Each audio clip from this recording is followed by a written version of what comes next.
entender los temas que me tocaron a mí, podemos ver que es una función definida por partes, es decir, es una sola función, pero va a actuar de diferentes maneras, es decir, va a tener varios intervalos.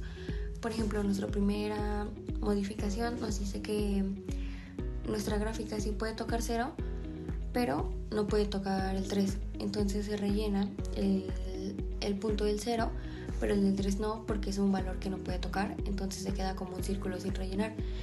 En la siguiente podemos ver que sí puede tocar el 3, pero también puede tocar el 5. Entonces los dos se rellenan de tal manera que pues se entienda que sí se pueden utilizar los dos, o sea, sí pueden tocar los dos. Y en el otro podemos ver que es un solo valor, es decir, es 4, se va a mantener constante. Pero no puede tocar el 5, entonces se mantiene como un punto sin rellenar, y como sí puede tocar el 7, pues el 7 sí se rellena. Para graficar la siguiente función es una función implícita y la vamos a graficar ya teniendo la ecuación resuelta. Entonces, como primer paso vamos a identificar este 2 y vamos a marcar un puntito en donde está el 2 en nuestro plano. Como siguiente paso vamos a tener una regla aquí, que es que si este número es positivo va a subir una unidad y si es negativo va a restar. Entonces, como es positivo, sube, es decir, sube al número 3. El número de aquí, que es el numerador, nos indica cuántas unidades tenemos que ir hacia la derecha. Entonces, estando en el 3, nos dice que tenemos que ir 2 unidades hacia la derecha y quedamos en este puntito de aquí. Y ya finalmente nada más se unen la recta y ya queda. Bueno, a continuación yo les daré las explicaciones sobre los temas de funciones trascendentes, trigonométricas, logarítmicas y exponenciales, transformaciones rígidas y no rígidas, funciones pares, impares y ni par ni impar, función inyectiva, supreyectiva y biyectiva. Bien, en cálculo diferencial las funciones trascendentes son muy importantes porque aparecen en muchos problemas reales. Las tres principales, que son las que vamos a hablar ahorita mismo, son las trigonométricas, logarítmicas y exponenciales. A diferencia de las funciones algebraicas, estas no pueden escribirse con solo polinomios o raíces. Por ejemplo, la función trigonométrica, por ejemplo, aquí tenemos función de x es igual a sin por x, o simplemente se completa, que es lo que tenemos aquí presentado. Su derivada de esta misma es f' de x es igual a cos por x, o como se tendría que poner en la calculadora, se reemplaza por un número. En cuanto a la logarítmica, en la función trigonométrica se ocupa, por ejemplo, en un movimiento oscilatorio como un resorte que sube y baja.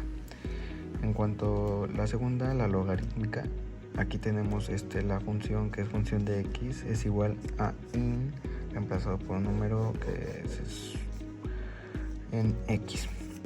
Su derivada es f' de x es igual a x dividido entre 1 con mayor x que 0, que es esta función de aquí.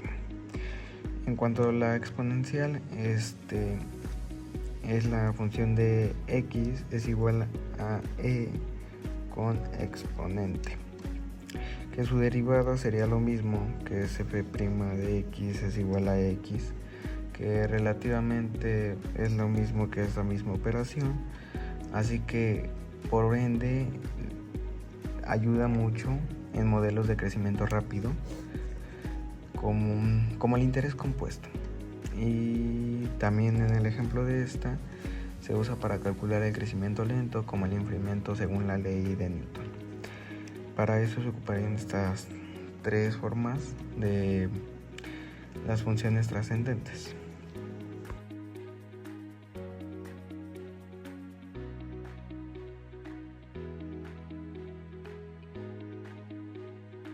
Bien, en cálculo diferencial, cuando trabajamos con funciones y sus gráficas, también aplicamos transformaciones que pueden ser rígidas y no rígidas. Esto nos lleva al tema de transformaciones rígidas y no rígidas en cuanto a cálculo diferencial. Las transformaciones rígidas son aquellas que modifican la posición de la gráfica pero no cambia su forma ni su tamaño. Por ejemplo, desplazar una función hacia arriba, abajo, derecha o izquierda, reflejarla respecto al eje X o al eje Y. En cambio, las transformaciones no rígidas sí cambian la forma o el tamaño de la gráfica. Esto ocurre cuando hay un estiramiento o compresión, ya sea vertical u horizontal. Aquí tenemos un ejemplo. Si tengo la función de x es igual a x al cuadrado, que es esta de aquí, y la transformamos a función de x, g de x es igual a función de x más 3 es igual a x al cuadrado más 3. Estoy subiendo la parábola 3 unidades. Estoy subiendo la parábola 3 unidades, pero su forma no cambia. Así que es una transformación rígida porque está aumentando.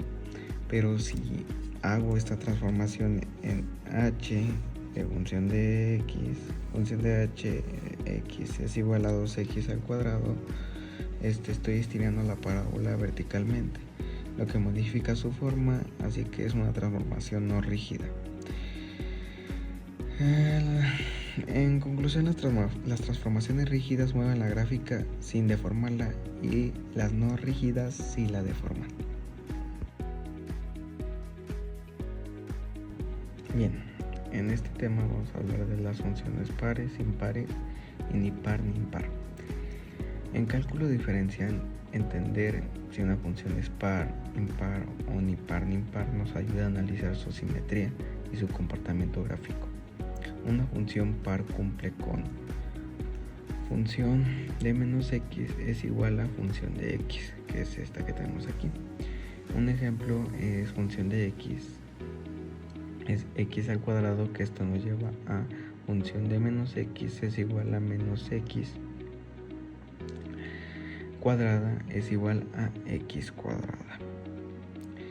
Ok, entendiendo esto significa que su gráfica es simétrica respecto al eje de y. Su derivada de esta misma es f' de x es igual a 2x. Y esta ya no es par, sino impar. Hablando de la función impar, cumple que la función de menos x es igual a menos función de x. Tiene simetría respecto al origen.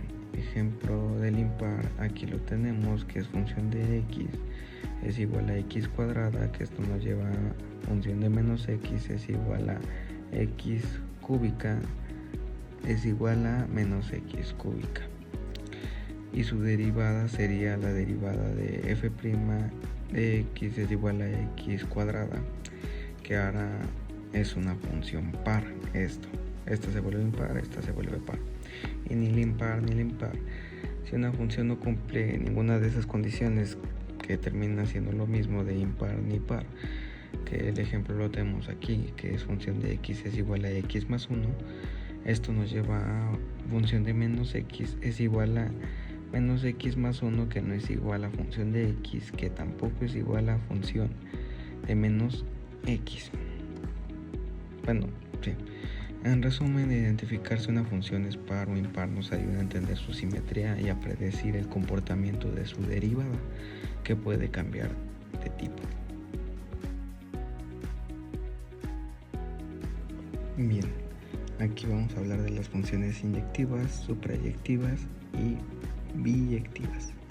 En cálculo diferencial es importante entender el comportamiento de las funciones, especialmente si son inyectivas, suprayectivas o biyectivas, ya que esto influye en si tienen inversas o cómo se comportan en su dominio y codominio.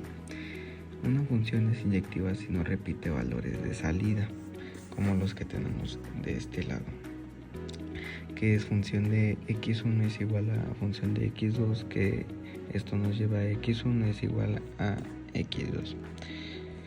Suprayectiva, es decir, cada valor de salida proviene de un solo valor de entrada. Es proyectiva si cada valor de codominio tiene al menos una preimagen en el dominio, o sea, la imagen cubre todo el codominio. Y una función biyectiva cuando es inyectiva y suprayectiva al mismo tiempo. Esto significa que cada valor del codominio tiene una imagen preimagen. Las funciones biyectivas sí tienen función inversa.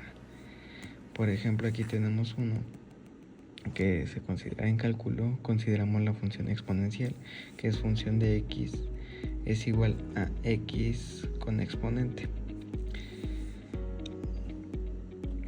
Es inyectiva porque nunca se repite.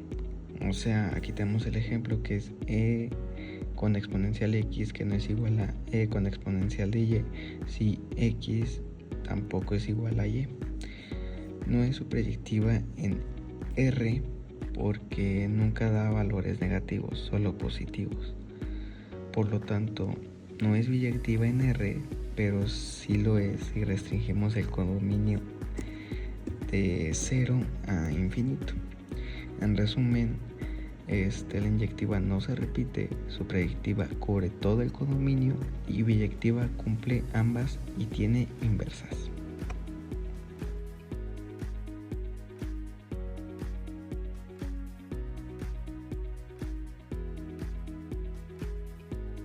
Hola compañeros, el día de hoy les voy a hablar de las funciones inversas. Bueno, el primer paso para identificar o encontrar una función inversa es verificar si la función es inyectiva, posteriormente intercambiar las variables y luego despejar la y. Para verificar si tu función es inyectiva, debes de ver que fx1 valga lo mismo que fx2, entonces x1 debe ser lo mismo que x2. Aquí podemos ver las funciones y aquí las vamos a resolver, en donde x1 más 3 es igual a 2x2 más 3. En este caso, lo que le vayamos a sumar, restar, cualquier cosa o dividir, tenemos que hacerla de las dos partes. O sea, aquí le restamos menos 3, al igual que acá. ¿Por qué le restamos menos 3? Esto es para eliminar el 3 y que solo podamos... En sí debe de quedar solo x1 y x2. Entonces tenemos que ir eliminando los números. En este caso ya restamos a cada una menos 3 y nos quedamos con 2x1 y 2x2. En este caso las dividimos para eliminar el 2 y ahí podemos ver que sí es inversa, ya que nos dio x1 es igual a x2. Bueno, posteriormente el paso 2 es intercambiar las variables. Como aquí podemos ver, pusimos x es igual a 2x más 3 y x es igual a 2y más 3. También debemos de saber que el dominio son todos los reales al igual que el rango. Y el paso 3 es despejar la y. Después de despejarla, debemos de verificar si es una función inversa. ¿Cómo hacemos esto? Pues vamos a pensar en cualquier número y después de esto debemos de reemplazarlo en nuestra función. En la x vamos a reemplazar el número que pensamos. En esta nos debe de volver a arrojar el número que pensamos. Por ejemplo, en este caso pensamos en 5. Es 5, hicimos la operación, o bueno, la función, y nos dio 3. Posteriormente, para verificar que nuestra función inversa esté bien, lo que vamos a hacer, vamos a sustituir la x por algún número. En este caso yo ocuparé el 5. Entonces lo que haremos es sustituir la x. En este caso es 2 por 5 más 3, que nos da igual a 13. Sustituimos y después ponemos a la inversa, que la inversa, ¿qué es lo que nos arrojará? El número 5, y es el que es cuando veremos que nuestra función inversa está bien, está correcta, y es con lo que terminaríamos. Hola compañeros, aquí les voy a explicar las funciones algebraicas, polinomiales y racionales. Las polinomiales es la suma de términos con potencias enteras de una variable, y las racionales son el cociente de dos funciones polinomiales. Aquí es en donde podemos ver un ejemplo de ello, de gráficas de cada uno de ellos, y podemos ver que lo que aquí nos representa cada una de ellas.